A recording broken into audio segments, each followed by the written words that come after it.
তো Valentine's day আমাদের কোনো প্ল্যানই ছিল না, কিন্তু হঠাৎ করেই ও ফোন করে বলছে, এখন বাজে রাত 8টা মতন, ও ফোন করে বলছে রেডি হও, একটু তোমাকে নিয়ে বেরোবো। তো দেখি, ও বলেছে রেডি হয়েছে, তারপরে কোথায় নিয়ে যায়।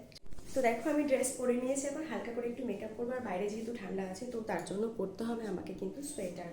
এখনও বেশ ঠান্ডার, এখন ওয়েদার চেঞ্জ হচ্ছে। আমার দুদিন আগেও ভীষণ পরিমাণে ঠান্ডা লেগেছিল, তো তার জন্য আমি সোয়েটারটাও পরে নিই। একদমই সিম্পল মেকআপ করব, যেহেতু রাতের বেলা একটুখানি তো সাজতেই হবে, আর যেহেতু দিনটা আজকে একটু স্পেশাল। তো ফাউন্ডেশনটাকে একটু লাগিয়ে নিই, আমি হাত দিয়ে ব্লেন্ড করে এরকম করে লাগিয়ে নিই। খুব কম ব্লেন্ডার ইউজ করি, যদি বিয়ে বাড়ি টাড়ি থাকে প্রয়োজন হলে করি, না হলে না। হালকা করে একটু ফেস পাউডার লাগিয়ে নিই। চলো একটু লিপস্টিক দেবো। অন্যান্য দিন আমি কাজলে দিই, কিন্তু আজকে একটু লাইনার দিতে ইচ্ছা করছে, একটু লাইনার দিয়ে নেব। তুমি বললে যে যাবো না, যাচ্ছ?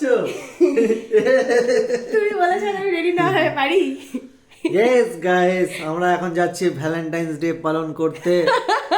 ঘুরে ঘুরে আছি রাস্তাঘাট দিয়ে, দেখা যাক আমাকে দেরি হয়ে কি যাচ্ছে। করতে পারি। এসব রান্না বান্না আছে তো নাকি? তো আমি ফাইনালি রেডি হয়ে গেছি, এবার যাই দেখিও কোথায় নিয়ে যায়। এখন রাত 8টা বাজে, এসে আবার রান্না বান্না আছে, কাজ আছে বাড়িতে। তো মায়ের এমনিও একটু শরীরটা খারাপ, তো টাটা।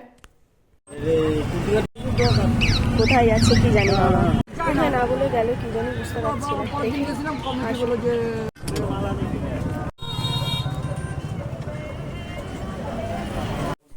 কি এটা? দেখো, খোলা। তুমি এটা কখন কিনলে?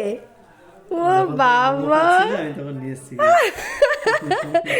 বলে আমার সাথে কি দিয়েছে? আর এটা মধ্যে কি?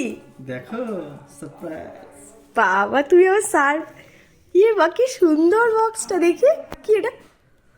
ও বা, তুমি এইটা তুমি কিনতে গেছিলে? হ্যাঁ, হ্যাঁ, তোমার মনে আছে যে আমি একটা ঘড়ি চেয়েছিলাম? ও চরম চরম, দেখি। পছন্দ হয়েছে? ও হেভি হেভি। এই দাঁড়াক আমি পরে নি,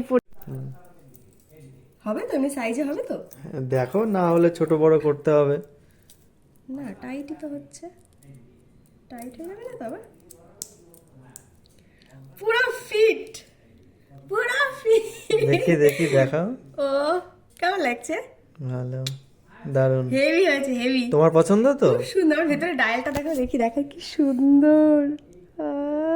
হেভি হেভি, চমকাচ্ছে চমকাচ্ছে। Thank you.